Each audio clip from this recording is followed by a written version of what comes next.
12e édition pour le Salon de l'Estampe avec une centaine d'artistes internationaux ou locaux. Au final, ce sont plus de 400 estampes qui sont exposées. Toutes les œuvres sont originales et tirées à partir d'une matrice en un certain nombre d'exemplaires. L'artiste qui veut se lancer dans les estampes, au départ, il va faire un dessin sur papier et ensuite il va le reproduire sur un support qu'on va appeler matrice. Alors ça peut être un support en bois, un support en lino et léum. C'est ce qui se passe ici en Calédonie pour la plupart des artistes. On parle dans ce cas-là de linogravure sur des plaques de cuivre, on parle de pointe sèche, eau forte, ou sur de la pierre, ou bien de la soie, sérigraphie. Une fois que la matrice est tirée, donc il nous faut une presse dans laquelle on va faire passer des feuilles de papier, donc autant de fois qu'il y aura de couleurs. On peut faire ce qu'on appelle des monotypes, ça se fait aussi beaucoup en Calédonie, comme ceux-là par exemple, ceux de Victor.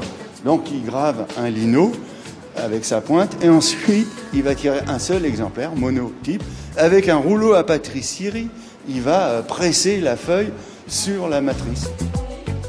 De Cézanne à Chagall ou Picasso pour les plus connus, aux artistes de Calédonie ou du Pacifique comme Ganval, Mori ou Fujita, la clientèle de collectionneurs recherche chaque année à découvrir de nouvelles pièces. Ce qui intéresse la clientèle dans les estampes, c'est qu'on peut avoir une œuvre de quelqu'un de renommé, même international, à un prix moindre. Comme c'est un multiple, le coût de revient est beaucoup moins élevé qu'une peinture à l'huile ou une peinture acrylique. On a une clientèle de collectionneurs, mais on a aussi des néophytes, les passants, des touristes. On a une grande clientèle de touristes ici et qui achètent des linogravures locales.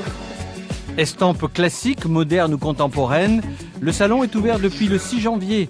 Il refermera ses portes le 21 avril.